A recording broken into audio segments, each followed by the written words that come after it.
Di dalam Quran surah Luqman di ayat yang ke-6-nya, wa minan nasi may yashtari lahwal hadits, dan di antara manusia ada orang-orang yang mempergunakan percakapan kosongnya, ngomong ngalor ngidul ngelantur, lahwal hadits, ngomong kosong. Innaka rahmatun, aski innaka rahmatun. Ya gupron, enggak lain. Kata Allah, dan sebagian manusia ada orang-orang yang mempergunakan omong kosongnya, ucapan-ucapan enggak bermaknanya. Liyudilla an sabilillahi bighairi ilm, untuk menyesatkan manusia dari jalan Allah dengan tanpa ilmu. Mau menyesatkan manusia tanpa ilmu bisa? Kan ada tuh orang menyesatkan manusia dengan ilmu. Orang-orang pinter gitu kan. Dia bahasa Arabnya bagus, ngaji kitabnya pinter gitu kan. Tapi liberal. Ini berarti menyesatkan manusia masih pakai ilmu. Masih pakai ilmu. Ia mengotak-ngatik syariat Allah. Ia coba untuk mengaburkan makna kitab-kitab para ulama, mendistorsi sejarah. Mereka menyesatkan manusia tapi pakai ilmu. Ini ada orang menyesatkan manusia nggak pakai ilmu. Kelihatan pisan bodohnya.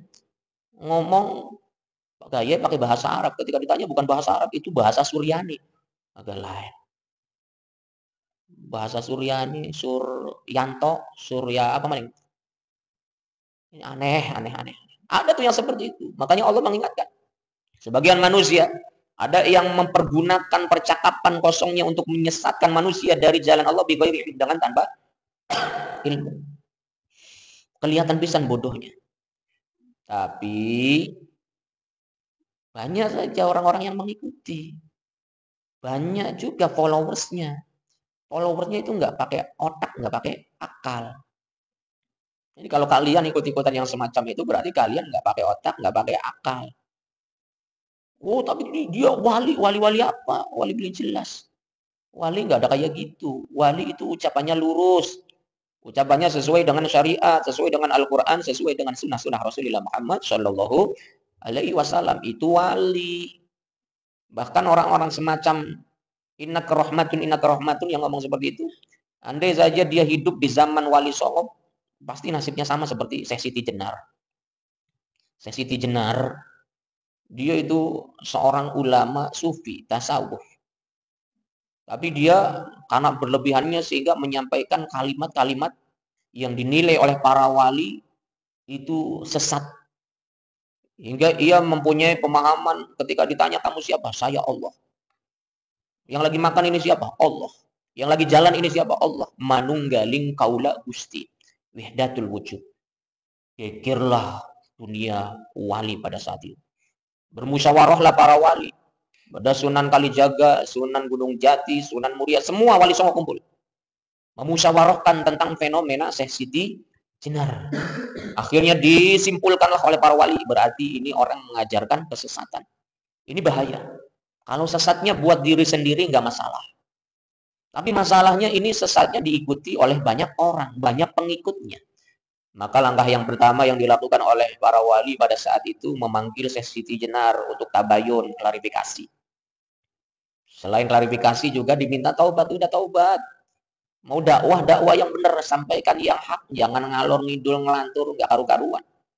Bukannya taubat, Syekh Siti Jenar malah ngeyel, malah merasa benar dengan apa yang dilakukannya. Padahal sudah jelas-jelas menyimpang dari syariat Allah Subhanahu wa taala.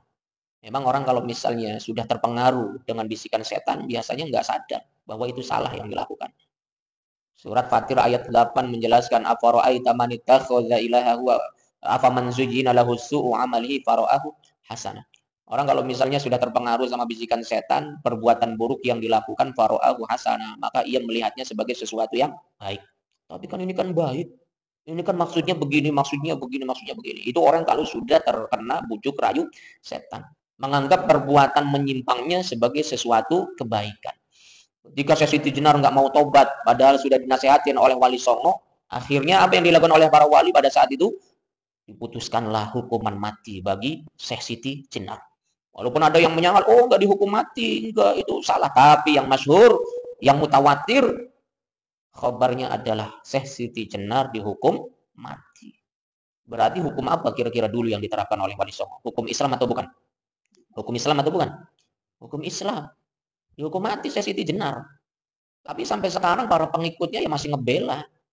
Para pengikut Siti Jenar kalau sekarang masih hidup, masih banyak. Nah, bisa dilihat orang-orang yang membela Siti Jenar itu tadi dan menyalahkan Wali Songo. Sekarang banyak. Model-modelnya innaka rahmatun.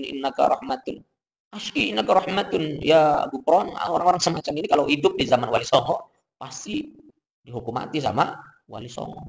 Nah, cuma sekarang kan hukumnya kan bukan hukum Islam. Jadi bermunculanlah orang-orang nyeleneh, orang-orang yang menyesatkan agama dan dibiarkan begitu saja. Ini masalahnya karena hukumnya, bukan hukum syariat. Kalau hukum syariat beres semuanya.